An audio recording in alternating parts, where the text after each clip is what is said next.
mental things. Like, my mom passed away. I had only... All right, so today we're going to be taking a look at something pretty terrifying. We're going to be deep diving into the wildfires that are like ravaging Los Angeles County right now as we speak. The reports and stuff that you sent me, they paint a picture that honestly it's like hard to even grasp, you know? It is, yeah.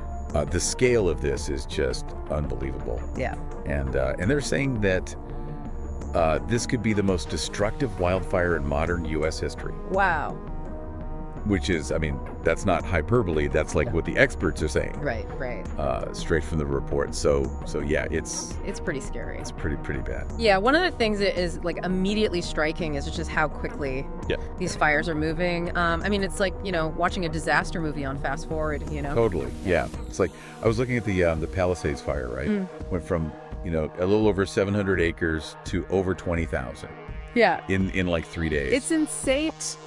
Mind-boggling. Can you even like imagine 20,000 football fields just like engulfed in flames? It's just unbelievable. Yeah, I mean, and what's fueling this, right? You've got, you know, we've got the high winds. The conditions are just so dry. Yeah. You know, and it's creating this perfect storm, literally, for these fires to just explode. Oh, wait. And you know, firefighters are dealing with, they're calling it a firestorm effect, which is basically like the fire is generating its own weather system. Wow. You know, where it whips up winds and throws burning embers, like way ahead of the main blaze. So it's not even just fighting like the fire itself, but the fire is creating more fire. Exactly. That you have to fight.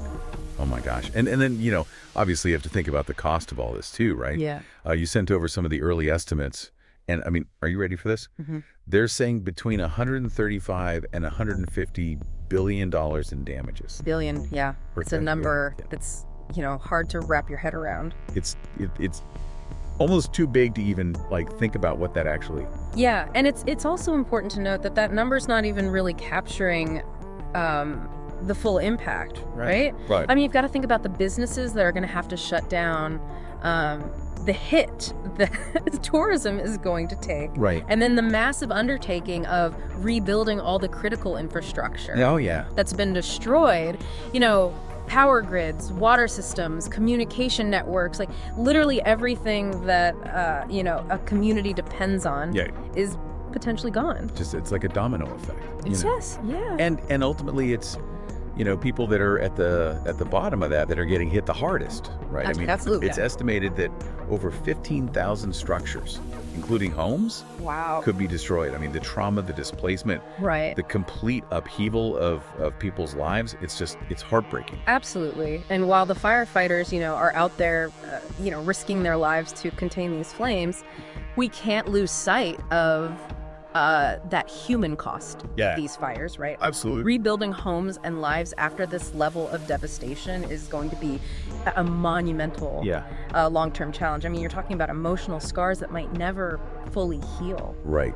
So basically what we're seeing here is like this perfect storm, right? Yeah. Of things coming together to create this like unprecedented you know, situation. The speed, the scale of these fires, the weather conditions, it's all coming together to create these potentially catastrophic consequences. Yes. Both in terms of the economics, and then of course, like we said, the people whose lives are directly affected by this. It's just it's a grim reality check.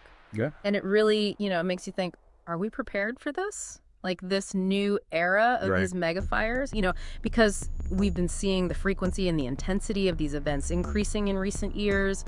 And, you know, this event in Los Angeles County, it could be a really stark warning, I think.